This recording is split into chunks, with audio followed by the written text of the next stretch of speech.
নমস্কার, hi everyone. কেমন আছেন সবাই? আশা করছি সবাই ভালো আছেন। আমিও ভালো আছি। এটা একাদশের পরের দিনের ভিডিও। সকাল সকাল আলু সেদ্ধ ভাত বসিয়েছি।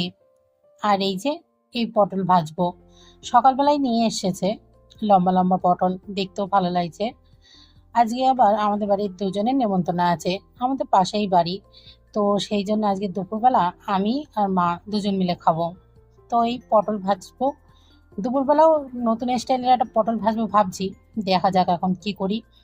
নিত্য নতুন রান্না করতে ভালো লাগে, কিন্তু কি করব বলুন, এটা তো আর আমার একা সংসার নয় যে নিত্য নতুন রান্না করলেও সেটা ভালো হবে।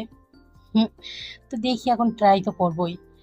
তো আমি পটলের সাথে কটা লঙ্কা দিয়েছিলাম। ভাজা লঙ্কা ভাতের সাথে খেতে ভালো লাগে, কিন্তু সেই ঢাকা দিতে ভুলে গেছিলাম। আর লঙ্কাগুলো কি হারে ফুটছিল। তো এই জন্য তাড়াতাড়ি আমি লঙ্কাগুলো আবার তুলে নিচ্ছি। দুপুরবেলা রান্না করব আজকে ডিমের তেল করব, আর ওই পটল ভাজবো। সকালে আলু ভাতে দিয়েছি, তাও রয়ে যাবে। এই জন্য আর বেশি কিছু করব না। এই দেখুন, নতুন স্টাইলের পটল। আমি ইউটিউবে দেখেছিলাম, কিন্তু কোনোদিন ট্রাই করার সাহস পাইনি। তা আজকে ভাবলাম বাড়িতে যেহেতু দুজন খাবে না, তো আমি একটু ট্রাই করে দেখি। এটা পরের দিনের ভিডিও। সেদিন আর ভিডিও করতে পারিনি, কারণ কারেন্ট ছিল না, তার উপরে হলো মোবাইলে চার্জও ছিল না। তো ওই জন্যে 2 দিনের ভিডিও একসাথে দিয়ে দিচ্ছি। সকালবেলা ওটসের চিলা করছি। আমি সুন্দর করে গোল করার ট্রাই করছিলাম, কিন্তু জানি না কী কারণে বারবার ছিঁড়ে যাচ্ছে। দেখুন, উল্টাতে গিয়েও ছিঁড়ে গেল। কি আর করা যাবে, খাবো তো আমি। তো ওই জন্য আর সেইভাবে কিছু করলাম না। তো চলুন আজকে দুপুরবেলা রান্না করব কি কি আপনাদের সাথে একটু শেয়ার করি। কিসকিন্দে ভাজা করব মাছের ডিম দিয়ে। কিসকিন্দে কেটে আমি লবণ মাখিয়ে রেখে দিয়েছি। আর ফ্রিজ থেকে মাছ আর মাছের ডিমটা বের করে রাখছি। দুপুরবেলা রান্না করব। আলু কুটে রেখেছি, আমি আলু দিয়ে মাছ দিয়ে করব। আর বাড়ির সবার জন্য করব কচুরমুখী দিয়ে মাছ দিয়ে তরকারি। ওই জন্য কচুরমুখীটা আমি আগেই সেদ্ধ বসিয়ে দিয়েছিলাম, যাতে খোসা ওঠাতে অসুবিধা না হয়। এদিকে কড়াও গরম হয়ে গেছে, আমি তেল দিয়ে দিলাম। কিচকিন্দেটা ভাজা করব তাই। কচুরমুখী আমি আগে খেতাম, বিয়ের আগে ভালো লাগতো, কিন্তু এখন নিজে রান্না করি তো ওই জন্য নাল জাতীয় জিনিস খেতে আমার একটু অসুবিধা হয়। মিঠে আলুটাও আগে পছন্দ করতাম, কিন্তু এখন আর ভালো লাগে না। যেমন কচুরমুখীও ভালো লাগে না, কিন্তু আমার ওলটা খেতে বেশ পছন্দ হয়।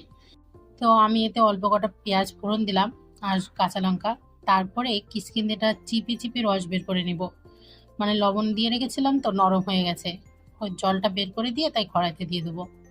দিয়ে ঢাকা দিয়ে ভাজা ভাজা করলে তাড়াতাড়িও সেদ্ধ হয়ে যায়, আর বেশ ঝুরঝুরে হয়।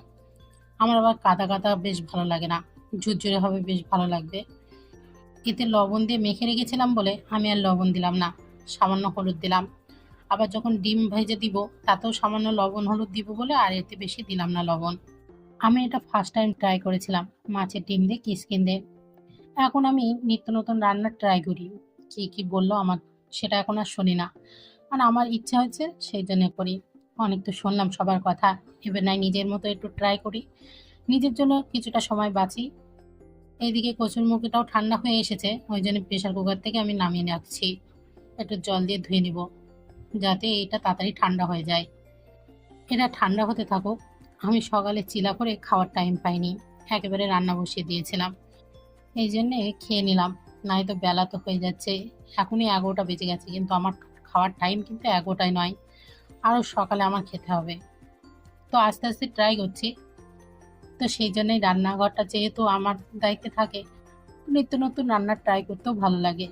তো দেখুন কি সুন্দর এটা ভাজা হয়েছে, আর খেতেও কিন্তু আমার ভালো লেগেছিল। খাওয়া শেষ করে এসে দেখি কিসকিন্দে ভাজাটা হয়ে গেছে, তাই মধ্যিখানে একটু তেল দিয়ে সামান্য লবণ দিয়ে মাছের ডিমটা দিয়ে দিচ্ছে, যাতে মাছের ডিমটা না ফুটে। আমার কাছে রান্নাটা খারাপ লাগেনি, কিন্তু অনেকে আবার বলছিল কিসকিন্দে মাছের ডিম। কিন্তু আমি এখন আর এসব গায়ে মাখি নাই, কারণ অনেক তো তাদের পছন্দে অনেক কিছুই করলাম, তাও কোনোদিন তো নাম পেলাম না। তো এখন নিজের পছন্দেই রান্না করি, দেখি কতটা স্বাদ হয়। স্বাদ হোক আর না হোক, নিজের পছন্দের রান্না করলে তখন নিজেরই ভালো লাগে। সবার পছন্দ খেয়াল রাখতে রাখতে নিজের কিসে ভালো কিসে মন্দ সেটাই ভুলে যায় মাঝে মধ্যে। তো কি করব বলুন, সেই তো বদনামের ভাগীদারি হতেই হবে। তার থেকে যখন বদনামের ভাগীদারি হয়েই গিয়েছি, তাহলে নাই নিজের পছন্দ মতোই চলি। খারাপ তো কিছু করছি না, নিজের পছন্দের রান্না আর নিজের মতো একটু থাকার চেষ্টা করি, যাতে আমার মনটা ভালো থাকুক।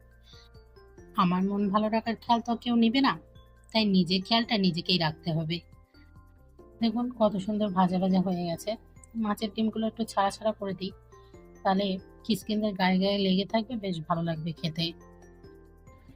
তো কচুরমুখীর তরকারিটা রান্না করা আপনাদের সাথে শেয়ার করতে পারিনি, বারবার কারেন্ট যাচ্ছে আর আসছে, টানা বৃষ্টি হচ্ছে তো ওই জন্যে এখন এই যে তরকারিটা হয়ে গেছে। বেশি কিছু এতে দেইনি আমি, জাস্ট পেঁয়াজ ফোড়ন দিয়ে কচুরমুখীগুলো ভেজে নিয়েছিলাম। দেখুন এমনিও তো সেদ্ধ করে নিয়েছিলাম আর এটাও সেদ্ধ হয়ে গেছে। আর নামানোর আগে জিরে মরিচের গুঁড়ো দিয়েছিলাম। রান্না শেষে এসে দেখি কি পরিমাণে বৃষ্টি হচ্ছে, তাই বসে বসে একটু বৃষ্টি দেখছিলাম। তো চলুন, বেলা হয়ে গেছে, খেয়ে নিতে হবে। এই যে খেতে বসেছি। আমার ভাতের থেকে শশার পরিমাণ বেশি নিতে হবে সব সময়। আমার ভালো লাগে শশা খেতে, কিন্তু সঙ্গে যদি একটা কাঁচা লঙ্কা থাকে তাহলে তো আরোই ভালো। তো এই যে আমার আলুর তরকারি দিয়ে মাছ আর কিসকিনদের দিয়ে মাছের ডিম। তো চলুন খাওয়া দাওয়া শেষ করে নিই। আজকের ভিডিওটা কেমন লাগলো প্লিজ জানাবেন। দেখি বৃষ্টি কমলে আবার বিকালে জিমেও যেতে হবে। তো যদি পারি তাহলে জিমের ভিডিওটা আপনাদের সাথে শেয়ার করব, আর যদি না পারি তার জন্য দুঃখিত।